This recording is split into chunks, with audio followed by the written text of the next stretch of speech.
दोस्तों, एक ऐसा भी समय था जब हर सुविधाएं रंग के आधार पर बटी हुई थी। बात चाहे बस के सीट की हो या फिर सार्वजनिक जगह पर मिलने वाली किसी भी सुविधाओं की हो, हर जगह रंगों के आधार पर गोरों को अच्छी और कालों को सबसे बुरी सर्विस मिलती थी। वैसे तो इसका इफेक्ट लगभग हर देशों में कहीं थोड़ा या फिर कहीं ज्यादा था, लेकिन दक्षिण अफ्रीका में तो हद ही हो गई थी। वहाँ की कुल आबादी के 3/4 काले लोग थे और उनके देश की इकोनॉमी उन्हीं के मेहनत के दम पर चलती थी। लेकिन सारी अच्छी सुविधाएं गोरों को मिलती थी। वैसे तो दक्षिण अफ्रीका में रंगों को लेकर भेदभाव बहुत पहले से था, लेकिन नेशनल पार्टी की सरकार ने 1948 में यह नियम बना दिया कि काले और गोरों लोग अलग अलग जगह पर रहेंगे और हर सुविधाओं को भी उनके रंगों के हिसाब से बांट दिया गया। लेकिन बुराई पर तो हमेशा अच्छाई की जीत होती आई है। नेल्सन मंडेला के संघर्षों ने इस रंग भेद के नियम को खत्म करवा दिया, जिसके बाद सभी को समान हक मिलने लगा। लेकिन यह इतना आसान भी नहीं था। इसके लिए मंडेला को अपने जीवन का लगभग 28 साल जेल में बिताने पड़े। मंडेला भी गांधी जी के राह पर चलने वाले इंसान थे। उन्होंने बिना हथियार उठाए, बिना खून बहाए यह काम कर दिखाया। आइए शुरुआत से उनके बारे में हम डिटेल में जानते हैं। नेल्सन मंडेला का जन्म 18 जुलाई 1918 को साउथ अफ्रीका के मवेआजो गांव में हुआ था। उनकी मां का नाम नोस्केनी और पिता का नाम गेटला हेनरी था। जन्म के समय नेल्सन मंडेला का नाम उनके घर वालों ने रोली हाला रखा था, जिसका मतलब शरारती होता है। लेकिन स्कूल के टीचर ने उनका नाम बदलकर नेल्सन रख दिया। मंडेला ने अपनी पढ़ाई क्लार्क बेरी मिशनरी स्कूल से पूरी की। मंडेला जब 12 साल के थे तभी उनके पिता की मृत्यु हो गई, लेकिन उनके जॉइंट फैमिली ने उन्हें पिता की कमी कभी महसूस होने नहीं दी और आगे की पढ़ाई के लिए पूरी हेल्प करते रहे, क्योंकि नेल्सन पूरे परिवार में एकमात्र सदस्य थे जो स्कूल गए थे। उनकी ग्रेजुएशन की पढ़ाई हेल्ड टाउन कॉलेज में हुई थी। हेल्ड टाउन स्पेशली काले लोगों के लिए बनाया गया कॉलेज था।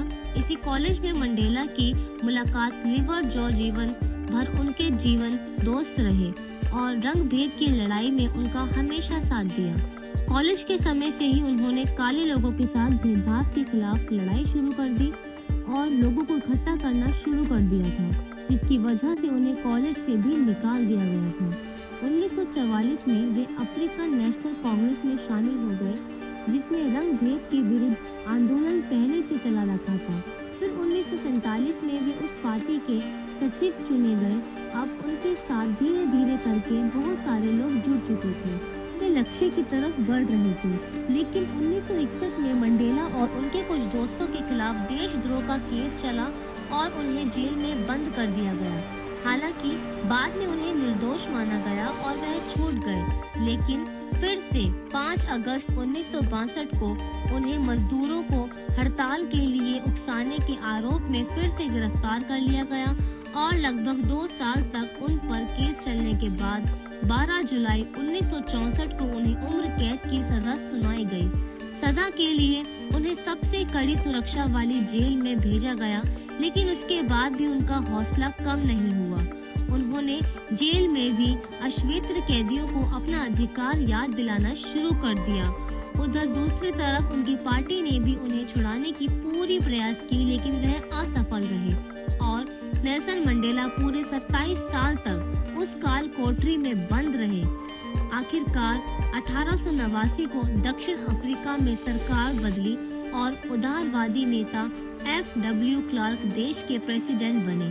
उन्होंने नेल्सन और उनकी पार्टी के संघर्ष को देखते हुए अश्वेत लोगों पर लगे सभी प्रतिबंध को हटा दिया और उन सभी कैदियों को छोड़ने का फैसला किया।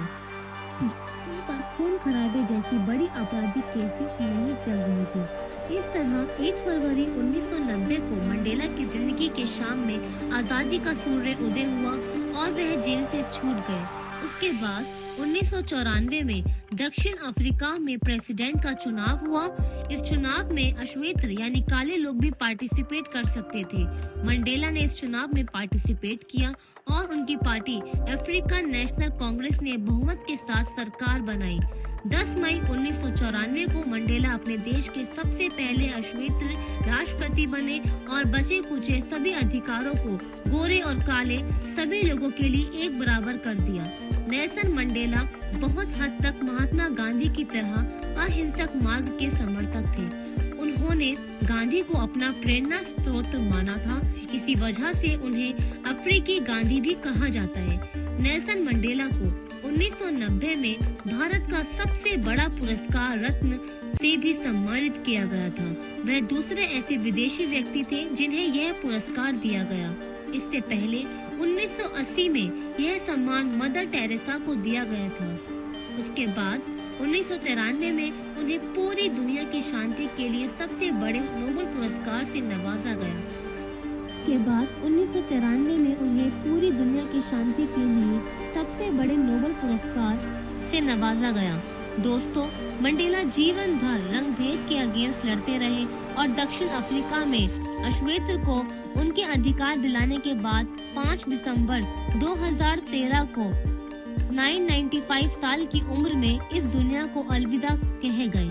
मंडेला का कहना था कि जब कोई व्यक्ति अपने देश और लोगों की सेवा को अपने कर्तव्य की तरह समझता है तो उन्हें उस काम को करने में शांति मिलती है। मुझे लगता है कि मैंने यह कोशिश की है और इसीलिए मैं शांति से अंत काल तक सो सकता हूँ। आपका बहुमूल्य समय देने के लिए बहुत बहुत धन्यवाद। इस वीडियो को लाइक करके आप हमारा मनोबल बढ़ा सकते हैं। मैं हर रोज एक नई रेशनल और मोटिवेशनल वीडियो के साथ आता हूँ। दोस्तों, अगर आप हमारे वीडियो को मिस नहीं करना चाहते तो कृपया चैनल को सब्सक्राइब कर लें। आपको यह कहानी कैसी लगी हमें कमेंट करके जरूर बताएं। धन्यवाद।